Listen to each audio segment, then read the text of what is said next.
ये बीमारी ऐसा नहीं है कि आपको पहले से बचपन से थी, ये तो हम लोगों ने डाली है। जब पैदा हुए थे तो कुछ नहीं चाहती, दूध पिया और ठाट से सो गए। आज कितनी बीमारी डाल ली हम लोगों ने। जरा सोचिए, अगर एक प्रकार का खाना आपको 3 दिन दिया जाए तो आप कहते हैं क्या है, रोज वही बनता है, रोज वही बनता है। अरे कोई मीठा दे दो, अगर 10 दिन मीठा मीठा मीठा ही दिया जाए तो आप कहते हैं अरे बस करो, कुछ नमकीन खिला दो, बोर हो गए। जब पैदा हुए थे तब तो कभी नहीं कहा था, दूध पीते पीते बोर हो गए। अरे ये हमको नहीं पता, लेकिन अब नहीं होता। क्यों नहीं होता? क्योंकि आपने स्वयं ये बीमारी अपने ऊपर डाल ली है, इस रसना की बीमारी। एक राजा हुए हमारे यहाँ, उनको रसना की इतनी बीमारी थी कि खूब पकवान बनाते, बनवाकर खूब खाते, और खा खा कर जब वे परेशान हो जाते तो उल्टी कर देते,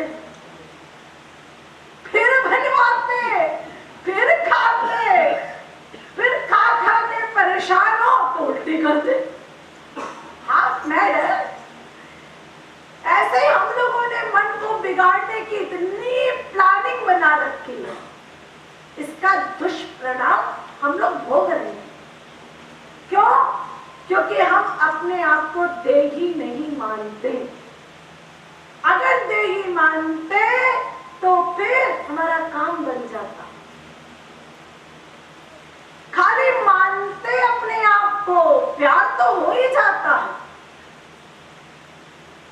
देखो, संसार में छोटा सा बच्चा जब पैदा होता है तो बार बार उसको एक पहाड़ा पढ़ाया जाता है, मैं तेरी मम्मी हूँ, मैं तेरी मम्मी हूँ, मैं तेरी मम्मी हूँ। बच्चा क्या जाने मम्मी क्या भला है, पापा क्या भला है, इस शब्द का अर्थ भी नहीं जानता, लेकिन 24 घंटे उसको अभ्यास कराया जा रहा है। और धीरे धीरे बच्चा कहता अच्छा भाई बोल दो मम्मी, बोल दो डैडी। ये अबोध बच्चा देखो मान लेता है। हम सबको इतना शास्त्र में पढ़ाया जाता है, सुनाया जाता है, फिर भी हम अबोध बच्चे की तरह भी नहीं है कि हम इस चीज को मान ले। अगर हम मान ले तो ये सांसारिक भूख उसी समय खत्म हो जाए। क्या मान ले? हम आत्मा हैं। फिर क्या होगा? आत्मा की भूख शुरू होगी, आत्मा की प्यास शुरू होगी, आत्मा का विषय आप ग्रहण करना चाहेंगे, आत्मा के शब्द सुनेंगे, और सब मिलकर एक प्रश्न पैदा होगा, ये कहाँ मिलेगा? तो उत्तर देगा वेद, ममैवांश जीवलोके जीवभूतः सनातना। अरे तू आत्मा नित्य अंश है परमात्मा का, सनातन है। आज तेरा परमात्मा से नाता है ऐसा नहीं, एक जन्म का नहीं, 10 जन्म का नहीं, 1000 जन्म का नहीं, सनातन नाता है। जब से भगवान तब से हम दोनों। तो फिर श्री कृष्ण हमारे ही हैं, ठीक तो है? थोड़ा बहुत तो आपने भी माना है। इसका प्रत्यक्ष प्रमाण ये है कि आप लोग संसार छोड़ के, घर छोड़ के यहाँ बैठे हैं और आप सत्संग सुन रहे हैं। वैराग्य है आप लोगों के अंदर, लेकिन अभी आपने श्री कृष्ण को ही नहीं माना, धीरे ज्ञान अभी पक्का नहीं हुआ हम लोगों का। हम कहते हैं श्री कृष्ण भी हमारे हैं, ये ज्ञान गड़बड़। सही ज्ञान क्या कि श्री कृष्ण ही हमारे हैं।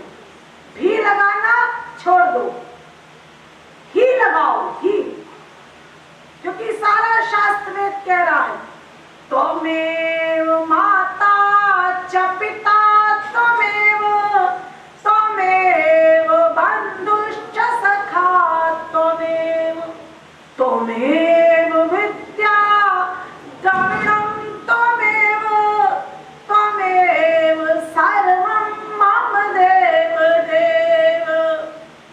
यहाँ पे आपने क्या कहा? श्री कृष्ण ही मेरी माँ है, श्री कृष्ण ही मेरे पिता हैं। ए माने ही। ऐसा नहीं कहा आपने कि श्री कृष्ण भी मेरी माँ है और एक मम्मी घर पर भी है। नहीं, अनन्य। जब तक अनन्य नहीं होंगे तब तक काम नहीं बनेगा। गीता में भगवान कहते माम एकम शरणम व्रज। अर्जुन खाली मेरी शरण में आ जाओ, केवल मेरी शरण में, तब मैं तेरा ठेका लूंगा। योगक्षेमं वहाम्यहम् अहम त्वं सर्व पापेभ्यो मोक्षयिष्यामि मा शुचा। ये ठेका ले रहे हैं भगवान, लेकिन किसका ले रहे हैं? जो ही लगाता है, हम लोगों का नहीं, क्योंकि हम क्या लगाते हैं? भी। अरे संसार में एक स्त्री भी लगाए कि मेरा ये पति भी है, यानी एक पति और होगा। अरे आप लोग बोले अपने पति से, अरे आप भी मेरे पति हैं। पति कहेगा क्या कहा? फिर से बोलना। भी लगाया, इसका मतलब गड़बड़, गेट आउट, निकाल दिया जाएगा। देखो पूरा कबाड़ा संसार, 7 चक्कर लगाए एक जन्म के, वहां भी लगाने की आपकी हिम्मत नहीं। और भगवान के आप बोलते हो कि भगवान भी हमारे हैं। भगवान कहते ये नहीं चलेगा। आप लोग बड़े लाड में बोलते हैं, देवी जी ऐसी कृपा करो संसार भी ठीक रहे, भगवान भी मिल जाए। अरे संसार तो ठीक रहेगा ही, ये कौन सी कमाल की बात कही आपने? संसार कहीं उड़ के नहीं भागेगा। ठीक का मतलब, अरे ठीक का मतलब स्त्री पति बाप बेटा धन सब ठीक रहे, मेरा रहे और भगवान भी मिल जाए। इम्पॉसिबल, ये नहीं हो सकता, क्योंकि मन का अटैचमेंट यदि संसार में है तो संसार की प्राप्ति, मन का अटैचमेंट यदि भगवान में होगा तो भगवान की प्राप्ति। ये जो दोनों की आपने विधि अपनाई है ये बहुत गड़बड़ है। यान्ति देवव्रता देवान् पितृयान्ति पितर्वृता। गीता में कहा गया इस बात के विषय में कि जिससे आपके मन का अटैचमेंट होगा फल वही। जैसे एक बाप की 3 बेटियां, बाप ने तीनों बेटियों का विवाह किया।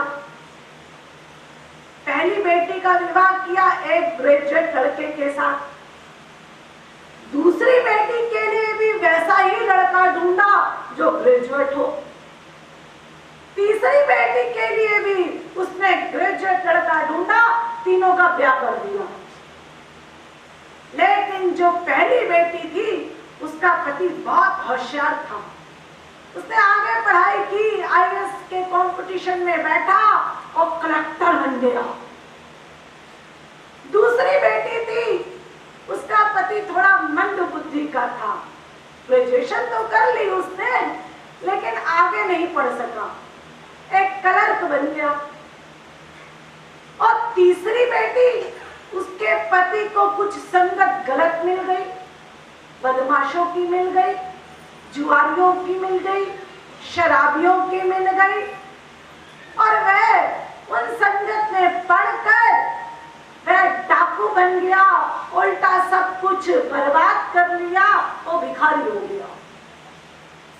अब देखिए उन लड़कियों की क्या पोस्ट होती है, आप कैसे पहचानेंगे? अरे जो कलेक्टर की बीवी है उसको आप क्या कहते हैं? मेम साहब। अरे कलेक्टर की बीवी है।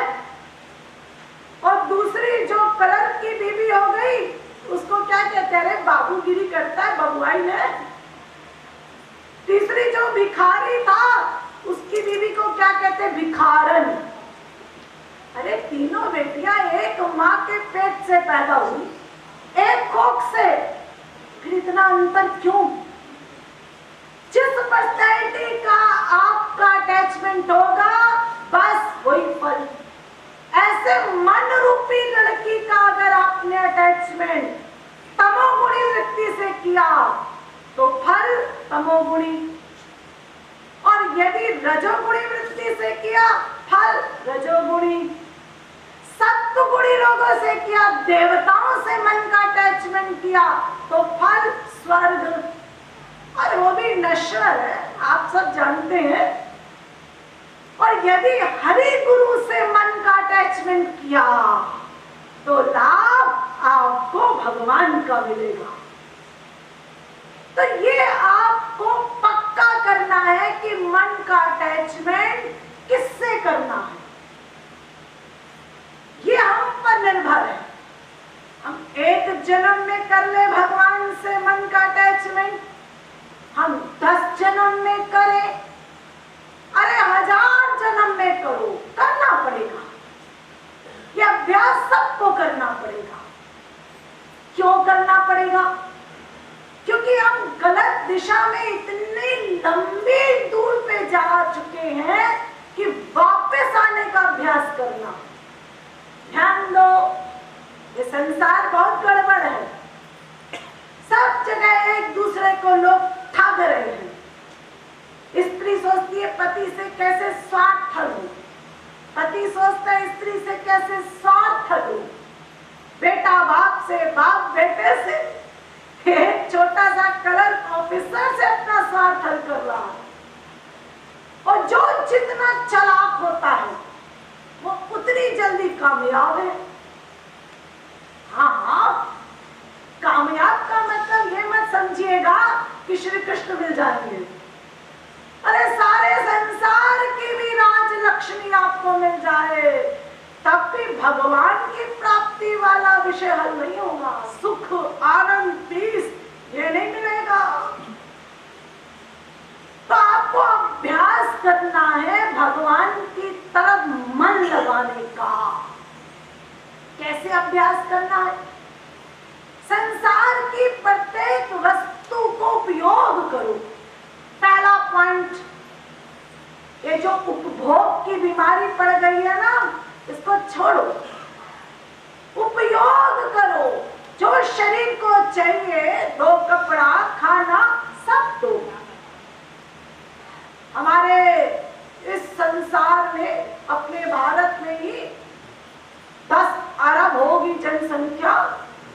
अरे आधी जनसंख्या के पास तो कपड़ा भी है, खाना भी है, क्यों परेशान है? प्रत्येक व्यक्ति परेशान है। 1 करोड़ है उसके पास, वो सोचता है 10 करोड़ मिल जाए। अरे आपको पता है अमेरिका के जितने खरबपति लोग हैं ये सब मेंटल हैं, रोज दवाई खा के सोते हैं। और वहां के कितने खरबपतियों को वहां के डॉक्टरों ने कहा भारत में जाओ और वृंदावन में जाओ और राधे राधे करो, ठीक हो जाओगे। आपने देखा होगा इस्कॉन में, और वह वृंदावन की गलियों में राधे राधे करके नाचते हैं। एक बार किसी से पूछा गया, भैया राधे राधे करके क्यों नाच रहे हैं, क्या मिलता है इसमें? तो कहता है मुझे पीस मिलता है, आनंद मिलता है। क्यों? ये आनंद प्लीज गलियों में बट रहा है, जो आप रो रो के राधे राधे करके नाच रहे हैं? हमारे भारतवासी तो कहते हैं कि करोड़ हो जाए, 10 करोड़ हो जाए तब आनंद मिलेगा। और भाग रहे हैं इसके लिए, क्या आनंद मिलेगा? अरे 100 करोड़ हो जाए, 10 करोड़ हो जाए, आराम की चैन से सोऊंगा। आपको भ्रम है। ये संसार का जितना दुख का सामान इकट्ठा होगा, आप सो नहीं सकते। बड़े बड़े खरबपतियों से मेरा पाला पड़ता है। बहुत जगह मैं लेक्चर देती हूँ, लोगों को देखती हूँ, जब उनकी हालत सुनती हूँ तो मैं कहती हूँ धन्य हो, आपके मन की स्थिति इतनी गंदी है, आप कैसे जी रहे हैं। अरे आप देखते होंगे, मजे से आप लोग बैठे हैं, राधे राधे कर रहे हैं। कोई बड़ा आदमी आना चाहे तो कैसे आएगा? अरे 4 बॉडीगार्ड होने चाहिए, 2 आगे 2 पीछे, तब वो आ सकता है। तो क्या है, इन सब संसार की चीजों से अपने मन को हटाओ। तत्व ज्ञान से मन को विरक्त करो और पक्का करो कि श्री कृष्ण से ही हमारा नाता है। एक नाता है, एक संबंधी है हमारा, वो श्री कृष्ण। सुनने से मतलब नहीं आपने सुन लिया सिर हिला दिया, अरे नहीं, मानो मानो। जैसे आप 4 दिन के भूखे हैं, आपको किसी ने खाना परोसा, जैसे आप खाने लगे तो कान में आके किसी ने कहा इस पे जहर पड़ा है। 4 दिन का भूखा